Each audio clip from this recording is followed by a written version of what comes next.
ರಾಜ್ಯದಲ್ಲಿ ಮುಂದಿನ ಮುಂಗಾರು ಮಳೆ ಚುರುಕು.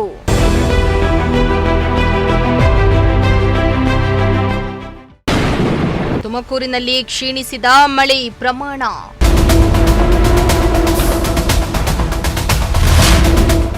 ರಾಜ್ಯದಲ್ಲಿ ಜೂನ್ 4ರಂದು ಮುಂಗಾರು ಮಳೆ ಅಧಿಕೃತವಾಗಿ ಪ್ರವೇಶಿಸಿದ್ದು, ಮಳೆಗಾಲ ಆರಂಭದಲ್ಲಿಯೇ ಮುಂಗಾರು ದುರ್ಬಲಗೊಂಡಿದೆ. ಕೆಲ ದಿನಗಳು ಭಾರೀ ಮಳೆಯಾಗಿದ್ರೆ ಕಾಲಕ್ರಮೇಣ ಮಳೆ ಪ್ರಮಾಣ ಕಡಿಮೆಯಾಗಿತ್ತು. ಇದೀಗ ನಿನ್ನೆಯಿಂದ ಮತ್ತೆ ಮಳೆ ಚುರುಕನ್ನ ಪಡೆದುಕೊಂಡಿದ್ದು, ಮುಂದಿನ ವಾರ ಕರಾವಳಿ ಭಾಗದಲ್ಲಿ ಮಳೆ ಪ್ರಮಾಣ ಹೆಚ್ಚಾಗಲಿದೆ ಎಂದು ಹವಾಮಾನ ಇಲಾಖೆ ಮುನ್ಸೂಚನೆಯನ್ನ ನೀಡಿದೆ.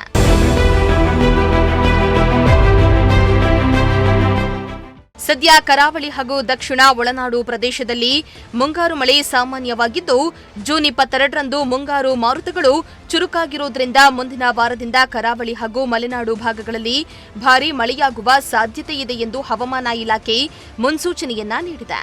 ಕರಾವಳಿ ಜಿಲ್ಲೆಗಳಾದ ಉಡುಪಿ, ದಕ್ಷಿಣ ಕನ್ನಡ, ಉತ್ತರ ಕನ್ನಡಗಳಿಗೆ ಹವಾಮಾನ ಇಲಾಖೆ ಯೆಲ್ಲೋ ಅಲರ್ಟ್ ಅನ್ನು ಘೋಷಣೆ ಮಾಡಿದೆ.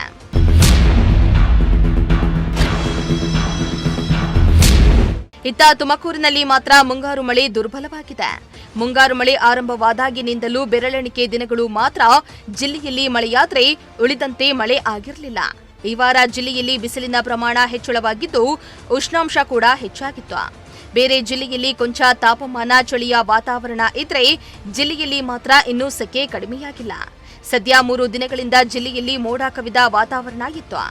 ಆದ್ರೀಗ ಇಂದು ಬೆಳಗ್ಗೆಯಿಂದಲೂ ಮತ್ತೆ ಬಿಸಿಲು ಶುರುವಾಗಿದ್ದು, ಮುಂದಿನ ವಾರದಲ್ಲಿ ಮಳೆ ಸಾಧ್ಯತೆ ಇದೆ ಎಂದು ಹವಾಮಾನ ಇಲಾಖೆ ಮುನ್ಸೂಚನೆಯನ್ನ ಕೊಟ್ಟಿದ್ದು, ಮುಂದಿನ ವಾರ ಆದ್ರೂ ಮಳೆ ಆಗುತ್ತಾ ಎಂಬುದನ್ನ ಕಾದು ನೋಡಬೇಕಾಗಿದೆ. ಇನ್ನು ರೈತರು ಬಿತ್ತನೆ ಕಾರ್ಯಕ್ಕೆ ಇಳಿದಿದ್ದು, ಮಳೆ ಇಲ್ಲದಿರೋದ್ರಿಂದ ರೈತರಲ್ಲಿ ಆತಂಕ ಹೆಚ್ಚಾಗಿದೆ. News desk, Prajashakti TV, Tumakuru.